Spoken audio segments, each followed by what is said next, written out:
Badrun, terus ada Ray Rangkuti, dan banyak teman-teman aktivis 98 menyampaikan Amicus Curiae ini kepada Mahkamah Konstitusi.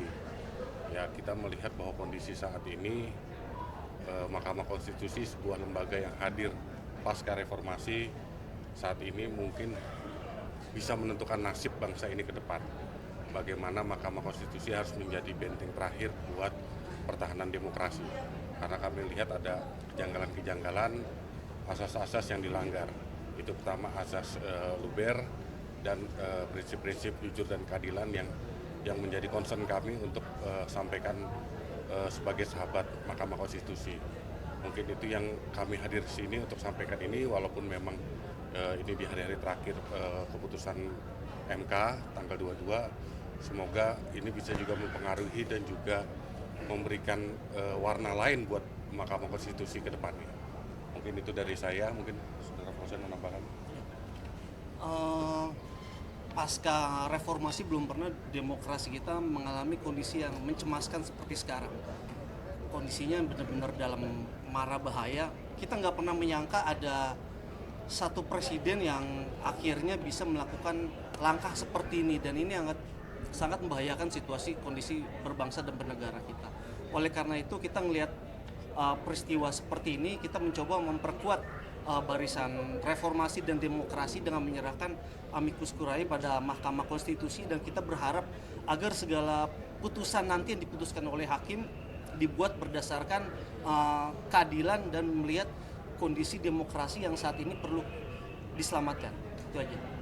Poin-poin apa Pak yang mungkin disampaikan dalam Ya, salah satu poinnya kita tidak melihat bahwa perselisihan Pilpres ini ada cuma angka-angka kualitatif tapi juga kuantitatif, ya, bahwa ada prinsip-prinsip yang dilanggar. Itu yang jadi poin pentingnya. Jadi bukan cuma angka selisihnya sekian persen, selisihnya sekian juta, tapi ada prinsip-prinsip yang tadi yang coba dilanggar pada pemilu ini, dan itu menjadi penekanan kami. Itu pertama. Kedua, kami juga ingin melihat bahwa Mahkamah Konstitusi harusnya bisa mengkabulkan apa yang dimohonkan dalam keputusan ini, asal ya kan tidak ada tekanan-tekanan buat Mahkamah Konstitusi. Kami melihat itu supaya Mahkamah Konstitusi bekerja dengan benar dan menjalankan sesuai dengan etika dan moralnya. Mungkin itu saja yang menjadi poin pentingnya. Gitu. ini berarti mengabulkan apa yang dimohonkan itu termasuk dengan pemungutan suara ulang atau gimana? Salah satunya iya, artinya ketika itu dikabulkan pasti kan akan muncul namanya pemilihan suara ulang, mengeliminir anasir-anasir yang menjadi kesalahan, misalnya pada pengangkatan wakil presiden misalnya gitu kan. Itu menjadi hal-hal poin yang menjadi pokok yang kami sampaikan ke Mahkamah Konstitusi. Sumber masalahnya putusan MK nomor 90 Ya, kan? itu jadi. Oke, itu saja dari kami.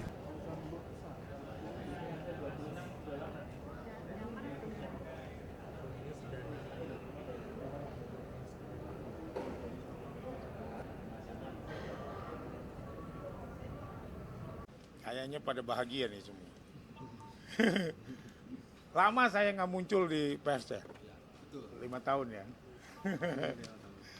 Jadi gini, ini membuat ketertarikan saya pada hari ini bersama teman-teman dari Asosiasi Petani Plasma Kelapa Sawit, terus dari Serikat Pekerja BUMN, yang kebetulan saya masih jadi pimpinannya di situ. Tertarik untuk mengajukan Amicus Curiae, sahabat hakim, sahabat pengadilan, terutama kepada hakim-hakim yang paling agung di Mahkamah Konstitusi ini, terkait dengan sengketa Pilpres yang sedang disidangkan. Bahwasanya kami ini memberikan masukan kepada para 8 hakim yang agung ya, 8 kan hakimnya ya, nggak ada pamannya Gibran kan, ya, nggak ada pamannya Gibran. Nanti kalau diputus menang dibilang curang lagi, ada paman kan, ya. Dengan ini menyampaikan masukan secara dari sisi rohani moral dan etika dalam bernegara, dalam hal mengambil keputusan sengketa perkara Pilpres 2024 sebagai pertimbangan para hakim yang terhormat. Ya. Jadi saya bacakan aja ya, kepada para 8 hakim Mahkamah Konstitusi yang terhormat, saya Arief Poyono, Ketua Dewan Pembina Asosiasi Petani Kelapa Sawit dan Ketua Umum Federasi Serikat Pekerja BUMN Bersatu, karena masih ya belum dipecat nih dari ya. Dan Arifin Nur Cahyono ini adalah Sekretaris Jenderal dari Asosiasi Petani Plasma Kelapa Sawit dan juga Ketua Umum Komite Anti Korupsi Indonesia. Bertindak sebagai warga negara Indonesia, dan di sini juga ada Ketua Harian saya Federasi Serikat Pekerja BUMN Bersatu, yaitu Mas Dwi ya. Ingin menyampaikan kami bertindak secara organisasi, atas nama organisasi, juga atas nama warga negara, menyatakan sebagai sahabat hakim dari Mahkamah Konstitusi bahwa satu ya, kemenangan Prabowo Gibran dalam Pilpres 2024 adalah sah dan tidak ada kecurangan, karena kami adalah bagian-bagian dari yang mengkampanyekan Prabowo Gibran. Ya. Jadi bisa dibuktikan bahwa di areal perkebunan sawit antara Kalimantan, Sumatera, ya, Papua, Sulawesi, 70% up Prabowo Gibran menang. Tidak ada itu pembagian bansos, tidak ada itu intimidasi, ya, karena kami memulai dengan tenaga kami sendiri untuk memenangkan Prabowo Gibran. Begitu juga teman-teman Serikat Pekerja BUMN, di mana di Jawa kami melakukan program ya namanya Ekspedisi Jawa Memenangkan Prabowo Gibran. Masa kami pegawai BUMN nerima bansos, ketawa ya, gajinya aja gede, ya kan? Ya. Jadi dari mana? Dari mana? Kami tidak ada intimidasi, apalagi dari si Erick Thohir. Nggak ada Erick Thohir ikut-ikutan dalam Serikat Pekerja BUMN Bersatu. Ya.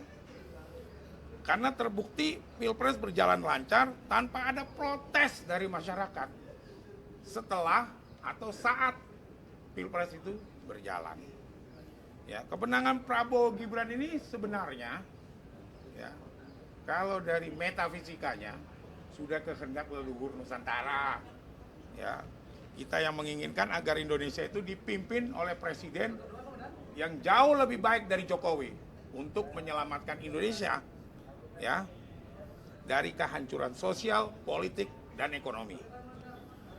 Para hakim MK yang terhormat pasti secara batiniah sudah merasakan bahwa Indonesia butuh seorang pemimpin, yaitu Prabowo Subianto, agar Indonesia lebih berdaulat di negerinya sendiri, tidak terjajah oleh negara asing di negerinya sendiri, secara ekonomi, secara sosial. Ya, lihat pertambangan semua dikuasai asing.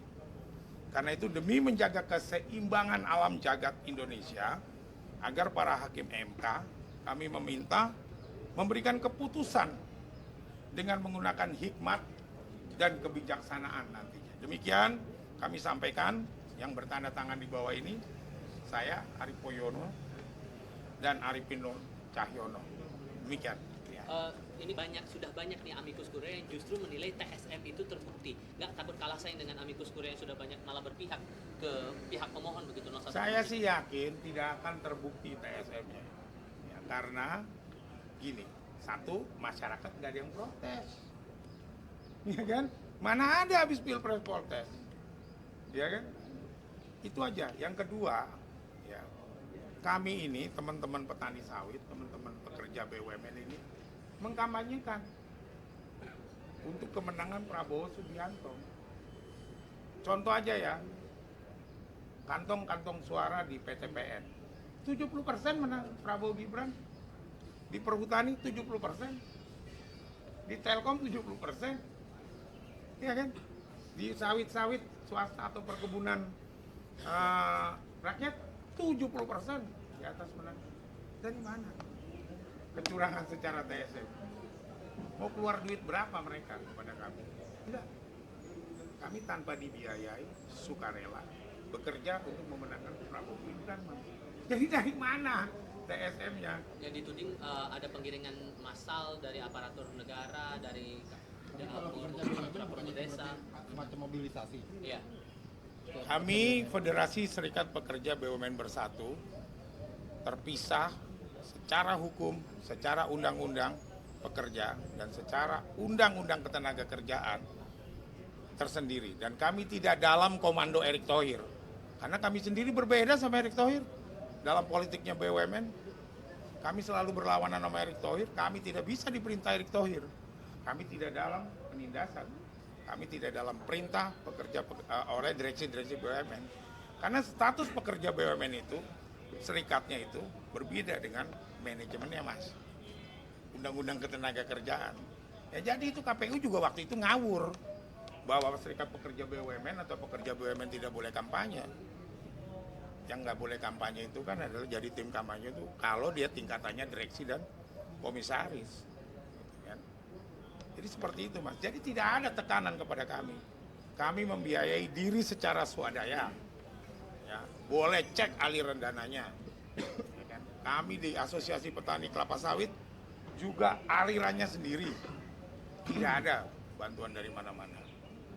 Jadi dari mana kami intimidasi? Sedangkan pekerja sawit, plasma sawit ini jumlahnya 14 juta orang anggotanya. Nggak ada, Mas. Dan mereka bukan penerima bansos. Mas, sekarang bilang amikus kure yang dipertimbangkan itu yang diajukan sebelum tanggal 16 April atau 16 April maksimal. Ini diajukan tanggal 18 tidak akan dipertimbangkan di mana, Mas? Ya nggak apa-apa, nggak berpertimbangkan juga. Ya kan? Tapi kami kan menyuarakan, ya karena itu kami butuh kawan-kawan untuk menyuarakan ini kepada para hakim. Agar mendengarkan juga kelas pekerja, kelas petani. Ya. Bahwa kelas pekerja dan kelas petani ini butuh ketenangan. Pilpres sudah dilakukan, sudah saling kampanye gede-gedean. Ya. Kalau ada intimidasi, ada apa? Kenapa nggak dilaporin saat Pilpres, saat kampanye? Ada misalnya tekanan dari aparat, misalnya dari kepolisian, dari ASN, dari tentara. Kok nggak dilaporin dari awal? Ya kan? Bener nggak? Kan gitu kan? Kalau ini kan demokrasi terbuka. Laporkan saja, kalau nggak bisa dilaporkan masukin medsos, TikTok.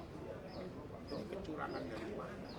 Tekanan dari para ASN atau polisi atau tentara, mana buktinya? Jadi tidak bisa ditolak. Karena Bisa itu ditolak permohonan itu. ya harus ditolak. Buktinya nggak ada. Kami sih tidak masuk dalam status masalah legal hukumnya, ya enggak ya. Kami hanya minta secara rohani, etika, moral bahwa hakim MK harus berpegang pada hikmat dan kebijaksanaan dalam memutuskan yang ini. Dan kami juga tidak ingin mengintervensi hakim untuk menolak atau untuk menerima. Tidak kan, kami tidak pernah bicara beda dengan amikus kurie lain kan. Ya kan? Karena kami pelaku kampanye. Ya kan? Kalau amikus yang lain itu kan bukan pelaku kampanye. Gitu kan? Nggak jelas. Ya. Sebagai pendukung Pak Prabowo dan Mas Gibran ya? Saya sebagai pendukung Prabowo dan Gibran, ya, terutama mereka, ya, Asosiasi Petani Plasma Kelapa Sawit, Serikat Pekerja BUMN yang sudah berjibaku mati-matian memenangkan Prabowo Gibran, kok dianggap curang gitu loh, ya kan? Benar nggak? Berarti pembelaan yang disampaikan kuasa hukum Prabowo Gibran itu dirasa belum cukup, makanya mengajukan Saya rasa cukup nggak cukupnya yang menilai hakim. Ya, mereka sendiri, saya tidak mengintervensi tim hukumnya Prabowo.